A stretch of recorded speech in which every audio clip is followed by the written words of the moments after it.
But to get through this, we must stick together.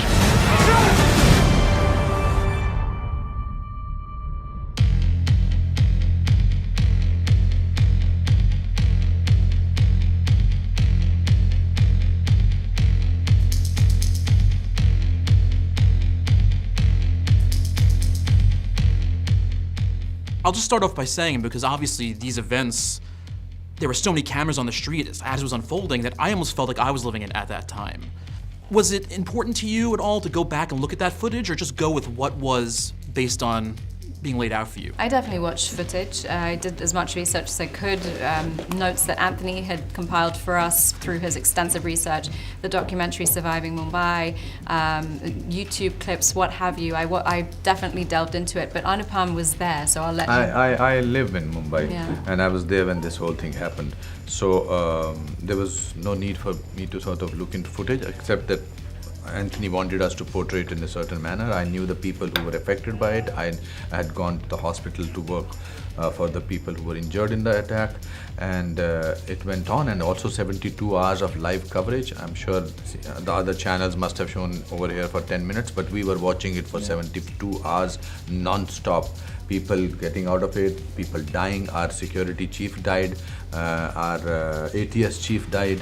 While this whole thing, because they had gone thinking that it's some kind of a gang war shootout.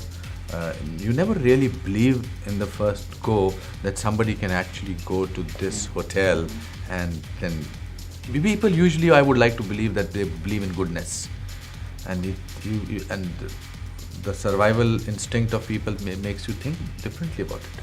Obviously this movie is about those people who wanted to help. How much though, again, did you have to dial one way or the other, saying, well, we have to give some time to the attacks in essence, because that's what this is about? What was truly astounding about what happened in the Taj is not that there was one or two heroes, quote unquote heroes. It's the fact that collectively these staff members pulled together to survive the unthinkable.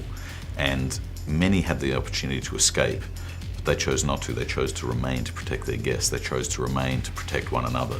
You even had staff members who had made it out of the building shepherding people out, and then they turned back and went back in to save more people, or to be there for one another, to be there for their staff members.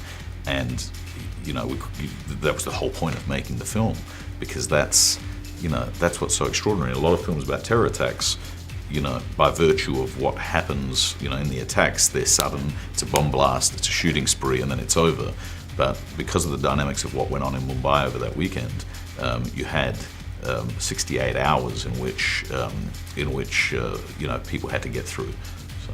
This is the only film of this kind that felt real. Were there people kind of whispering in your ear saying, like, go more Hollywood? I think there was a genuine respect for the underlying story. And when you're making a film with a bunch of people, it's very important to have the same vision.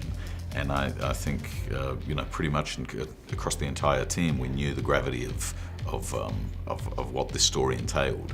And no, it was always the guiding light was always, let's place people in the maelstrom in the center of these attacks, and let's organically let it play out, because the story is powerful enough. We don't have to embellish.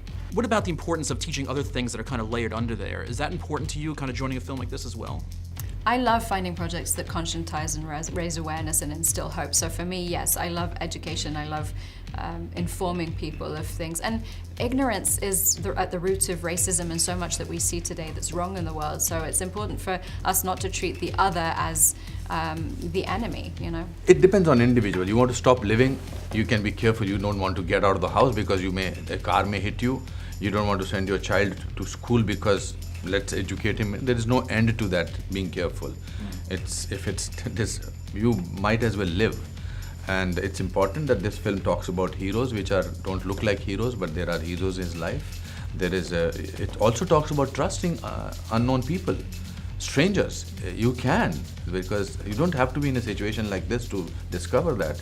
And it also says that if in good times you can trust and love, maybe you will discover humanity in it. I think it's also you discover your own courage sometimes in a situation like this. You discover the hero in you in some time like this. Even in New Zealand, an unfortunate incident, you discover that somebody who was sort of saying, who initially greeted somebody as hello brother, or somebody who was trying to do that. That's like Mr. Rogers says, whenever there's bad news, look for the helpers. His mother taught him that, and I think that's absolutely true. Every time you see these horrific events happening, it really sometimes takes the darkest in humanity to bring out the best in us. Yeah.